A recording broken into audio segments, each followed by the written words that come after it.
अस्सलाम वालेकुम। कैसे हैं आप सब? उम्मीद है आप सब खैरियत से होंगे।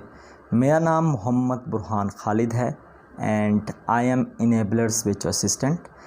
आज की इस वीडियो में हम अमेज़ॉन प्राइवेट लेबल मॉडल की एक और बिज़नेस स्ट्रेटजी को डिस्कस करेंगे जिसका नाम है स्मार्ट प्राइवेट लेबल। देखें, इससे पहले मैं आपको ब्रांड बिल्डिंग लॉन्च और कन्वेंशनल प्राइवेट लेबल के बारे में बता चुका हूँ, जिसमें हम अपना ब्रांड बिल्ड करते हैं। तो सेम इट इज़ हम क्या काम करते हैं, हम स्मार्ट प्राइवेट लेबल में भी एक स्मार्ट स्ट्रेटजी के साथ अपना ब्रांड बिल्ड करते हैं। हम अपनी इन्वेंट्री के साथ स्मार्टली प्ले करते हैं। इसमें हम हाई टिकट आइटम्स को टारगेट करते हैं जिनकी सेलिंग प्राइस हाई होती है। और इसके अलावा इसमें जो प्रोडक्ट हंटिंग क्राइटेरिया वो as compare to conventional product launches थोड़ा डिफरेंट होता है। कन्वेंशनल प्रोडक्ट लॉन्चेस में हम रेवेन्यूज़ को टारगेट करते हैं, इसमें हम रेवेन्यूज़ को टारगेट नहीं करते। इसमें हमारा टारगेट होता है कि हम डेली के 2 से 3 आइटम सेल कर सकें, चूँकि इस मॉडल में जो प्रॉफिट मार्जिन है वो काफ़ी ज़्यादा होता है। ठीक है, इसमें हम टेक्निकल और इलेक्ट्रिकल आइटम्स को भी सेल कर सकते हैं और उसके लिए हमें सर्टिफिकेशंस की ज़रूरत होती है। तो देखें, स्मार्ट प्राइवेट लेबल में हमारी प्रोडक्ट्स की स्पेसिफिकेशंस क्या होनी चाहिए। देखें, ये स्मॉल स्टैंडर्ड साइज़ की प्रोडक्ट्स हों, इनका वेट 1.5 kg से ज़्यादा ना हो। ये इलेक्ट्रिकल भी हो सकती हैं, ये टेक्निकल भी हो सकती हैं, मगर इसमें कोई सीजनलिटी नहीं होनी चाहिए। ये ना हो कि ये प्रोडक्ट्स एक सीज़न में या एक मौसम में तो चल रही हों मगर दूसरे मौसम में ये ना चल रही हों, ना सेल हो रही हों। ठीक है, इसके अलावा ये प्रोडक्ट्स एयर शिपेबल हों, मतलब हमने इन प्रोडक्ट्स को करना ही एयर शिप है, और इजीली रिप्लेनिशेबल हों, मतलब अगर मेरी एक इन्वेंट्री ख़त्म हो जाती है तो मैं फौरी तौर पे दूसरी इन्वेंट्री सप्लायर से मंगवा सकूं। इसके अलावा इसमें हम स्मॉल साइज़ की, लेस वेट की और हाई टिकट आइटम्स को टारगेट कर रहे होते हैं। तो देखें, इस स्ट्रेटजी में जिसका नाम है स्मार्ट प्राइवेट लेबल, इसमें हम अपनी प्रोडक्ट को टॉप कीवर्ड्स पर रैंक नहीं करवाते। इसमें हमारा मेन मकसद ये होता है कि हम एक ऐसी प्रोडक्ट हंट कर लें जिसकी अगर सेलिंग प्राइस $150 है और अगर हम उसको चाइना से सोर्स करते हैं और उसकी लैंडिंग प्राइस हमें $100 पड़ती है और उसके बाद हम इस पर ऑटो PPC की कैंपेन चलाते हैं, तो उसके बाद भी हमें पर आइटम $35 का नेट प्रॉफिट हासिल हो रहा हो। ठीक है, तो इस स्ट्रेटजी के अंदर हम अपनी प्रोडक्ट को टॉप कीवर्ड्स पर रैंक नहीं करवाते। इस स्ट्रेटजी के अंदर हम बल्क में भी इन्वेंट्री को नहीं उठाते, जिस तरह कि हम कन्वेंशनल प्राइवेट लेबल मॉडल में या फिर BBL के अंदर बल्क में इन्वेंट्री उठा लेते हैं चाइना से। इस स्ट्रेटजी के अंदर हम 30 से लेकर 50 यूनिट तक की इन्वेंट्री को उठाते हैं। ठीक है, उसको अमेज़ॉन वेयर हाउस तक शिप करवाते हैं।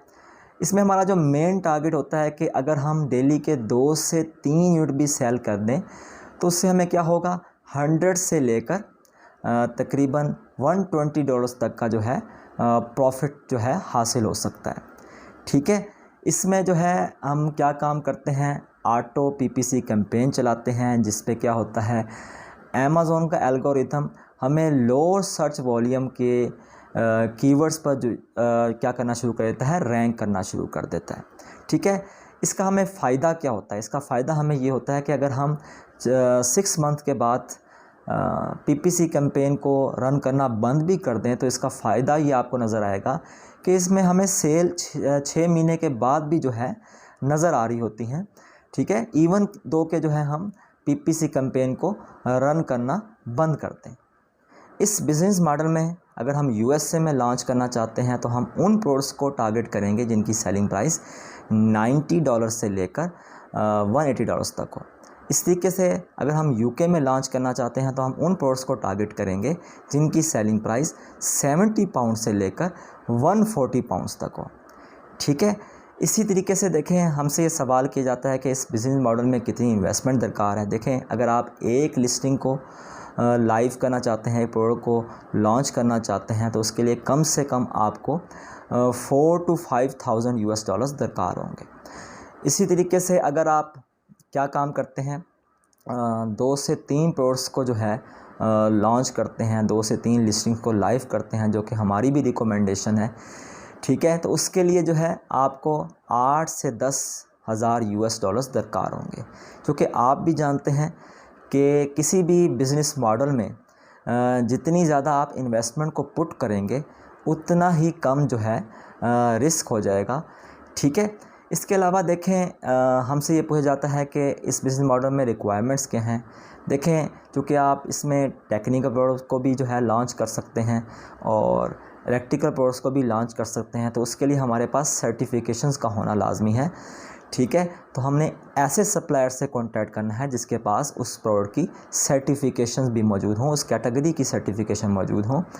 इसके अलावा देखें, हमने चूँकि हम टेक्निकल और इलेक्ट्रिकल प्रोडक्ट्स को सेल कर सकते हैं, तो इसमें एक इशू आ सकता है वारंटी का, ठीक है। तो हमारी अपने सप्लायर के साथ एक ऐसी सेटलमेंट होना भी ज़रूरी है कि अगर हमारी आइटम में, प्रोडक्ट में कोई वारंटी इशू आ जाए तो हम उसको रिप्लेस करवा सकें, जो कि एक आसान टास्क नहीं है कि हमने जो है प्रोडक्ट को सेल करना है US से और UK में और हमने उसको रिप्लेस करवाना है चाइना के सप्लायर के साथ, ठीक है।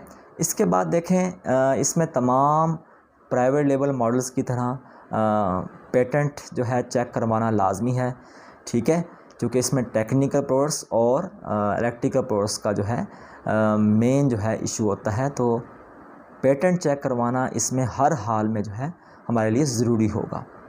तो देखें, हम इस बिज़नेस मॉडल के कुछ मज़ीद बेनिफिट्स को डिस्कस कर लेते हैं।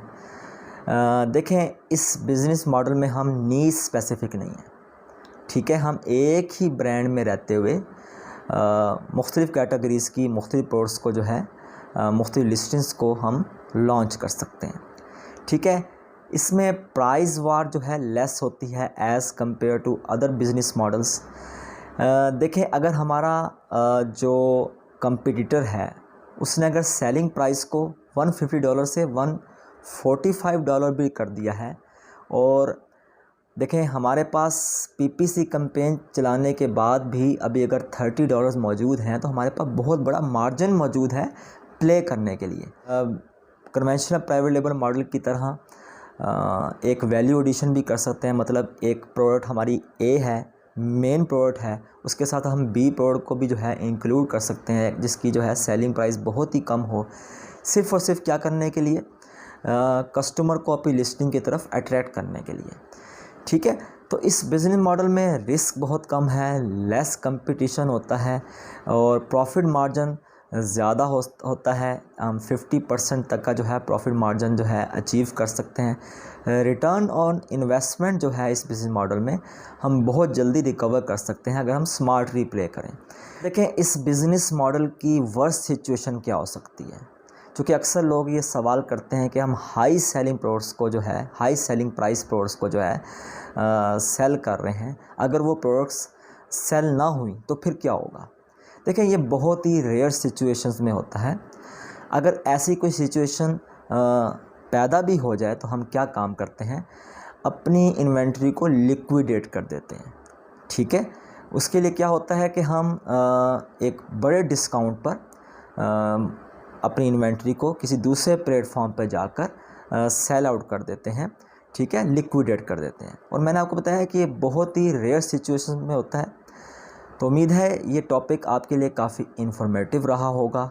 इस टॉपिक से रिलेटेड आपके जहन में कुछ क्वेश्चंस होंगे तो आप मुझसे कमेंट बॉक्स में पूछ सकते हैं। बहुत बहुत शुक्रिया आपका।